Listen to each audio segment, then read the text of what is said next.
Salute. How y'all doing? My name is DerrickCWilliams. Shout out and respect due to my newest subscriber, Laurel F. You know, it's funny that we have such a bevy and such a smorgasbord of information. But when you stop and you really think about it, you see how totally misinformed and how lost many people in our technological age is. And that's by design. And I'm going to show you a snippet of why that is. And I think that because of this misinformation and the fear driven by the misinformation, we're going to lose our country. And I feel sorry more so for a child being born today, not so much for myself. I'll be 53 and I've lived a little bit and the world don't owe me nothing. But I do have a 15-year-old daughter and I fear for her future. And if you are a concerned human being worth your salt, you would be concerned for your future children and their children as well. The title of this presentation will be called "This is Extremely Dangerous to Our Democracy." And I'm just one man in the comment section on YouTube. I will put the link down for what I consider, aside from Endgame Blueprint for Global Enslavement done by Alex Jones about a decade ago. This is up there. This documentary is up there with Endgame. And I will drop the link for this documentary and feel free to share it. It's called Out of Shadows. But I just wanted to put my little support toward this endeavor on my YouTube channel. All y'all take care. Greenville, Mississippi till I die.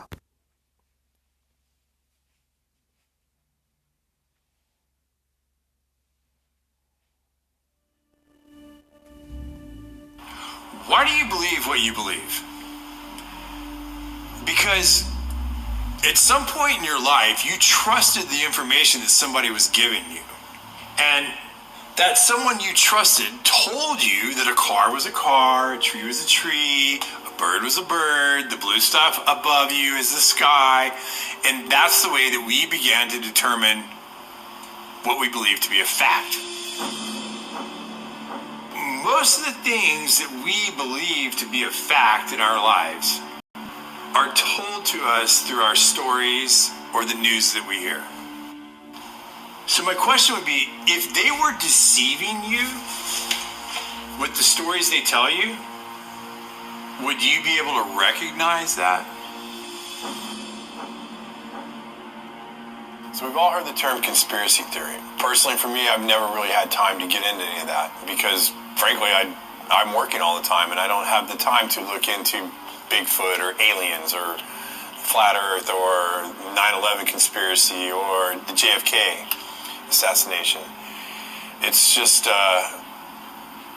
it's not anything that I really have any backstory on. But the one thing that I do have a lot of backstory on, the one thing I do know a lot about is Hollywood.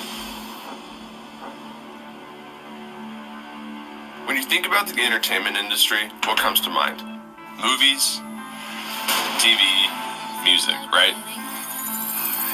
Let's talk about this entertainment. I've been observing you. What if this entertainment was more than just entertainment? Now in complete control! When you're driving home from work, what are you listening to? When you come home after a long day and turn on the TV, what do you see? Think about all the content you've seen throughout your whole life. A lot of it has actually made us who we are today. So you don't know what's really going on. Have you ever stopped for just a second, though, and questioned the content? Good morning, Vietnam! The only thing we consume more than content is air. But we actually think about the quality of the air we breathe. Maybe it's time to take a look at our content. And fear. Access.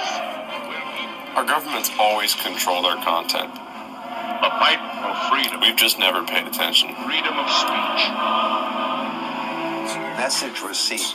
The police occupy our community. To work with the CIA to destabilize foreign countries. This media that we're consuming at such a rapid rate, We need to slow down and think about what we're consuming. Bullshit going on. What if the people in charge didn't have our best interests in mind? Now we have to ask ourselves, who's influencing our... Is the CIA involved in Hollywood? Yes. As I did my research, I began to understand there's a very small group of people that influence all the companies that we watch. So they used to call them the Big Six.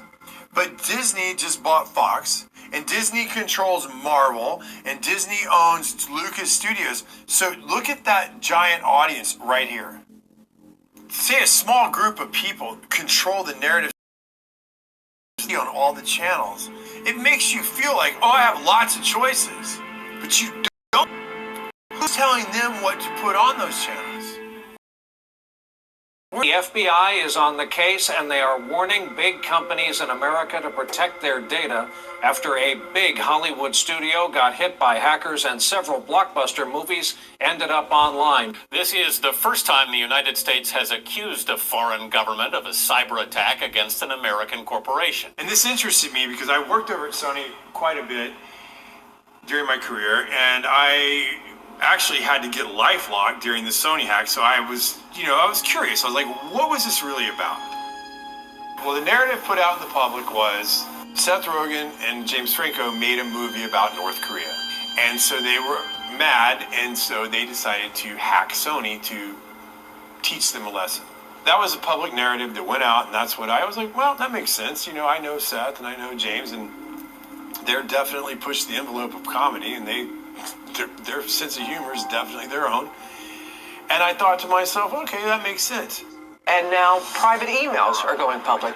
It's a public relations disaster. But what I found really interesting as I examined the WikiLeaks documents was it showed that the heads of one of our biggest movie studios in America was in direct communication with very important people in our government.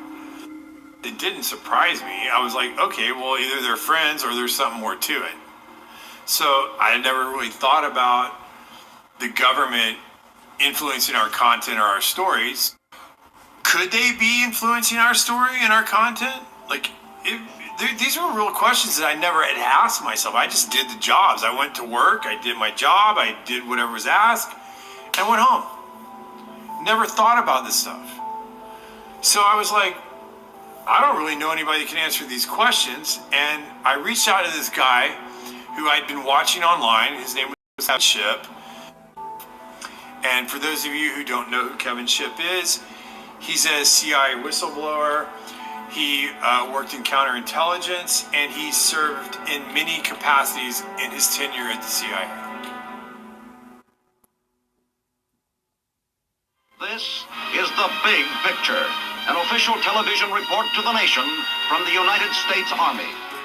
It was an OSS memo, the precursor to the CIA, where they were doing a study of the use of motion pictures in America as a means of psychological warfare. So it goes all the way back to pre-1947, when U.S. intelligence was using motion pictures to alter the thinking of Americans in the United States. The morale of our troops is high. The laughter, music, and general entertainment which comes out of a single small package like this one have helped to build that morale. The CIA is funneling information into Hollywood. Hollywood is putting out in the movies, and the population believes it.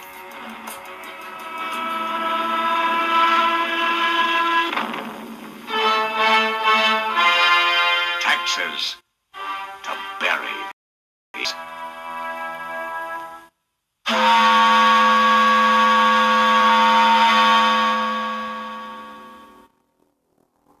This document right here is a FOIA document. Anybody in America, anybody can request this. It's Freedom of Information Act.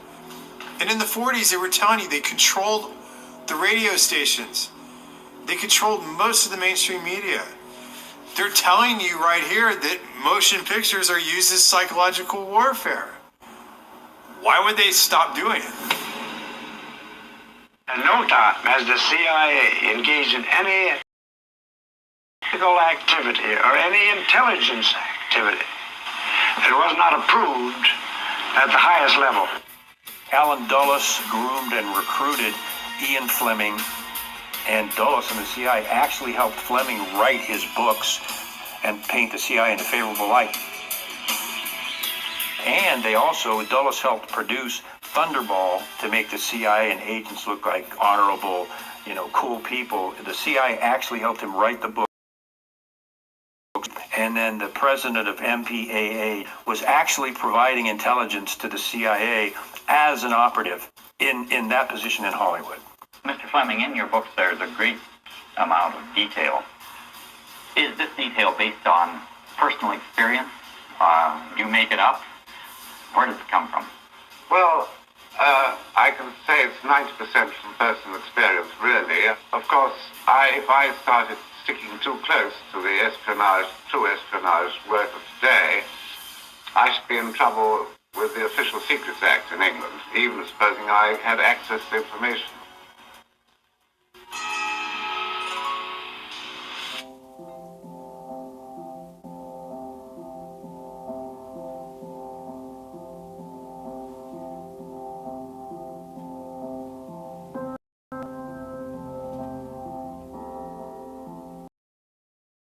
Fact that Mockingbird is real. It started out paying journalists in major media, Pulitzer Prize winning journalists, to print fake stories that the CIA wanted in the press and fake interviews. And this was revealed in the Church Committee.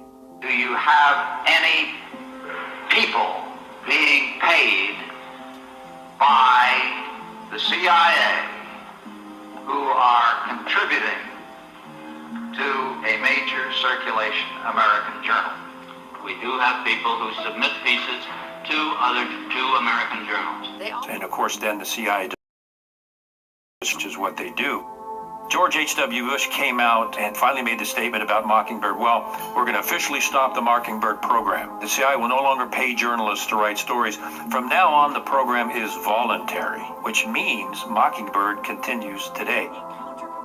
When's the last time you've seen a mainstream media outlet do a serious investigative report on the actions of the CIA? There's a reason for that. This would mean that the CIA could manipulate the news in the United States by channeling it through some foreign country. Now we're looking at... Would you say that continues today? Well, I would think probably for a reporter it would continue today, but because of all of the revelations of the period of the 1970s, it seems to me that a reporter's got to be much more circumspect in doing it now, or he runs the risk of at least being looked at with considerable disfavor by the public. I think you've got to be much more careful about it. Platforms to push their own personal bias and agenda to control exactly what people think. And this is extremely dangerous to our democracy. This is extremely dangerous to our democracy. This is to our democracy. This is extremely dangerous to our democracy. This is extremely dangerous to our democracy. This is extremely dangerous to our democracy. This is extremely dangerous to our democracy. This is extremely dangerous to our democracy.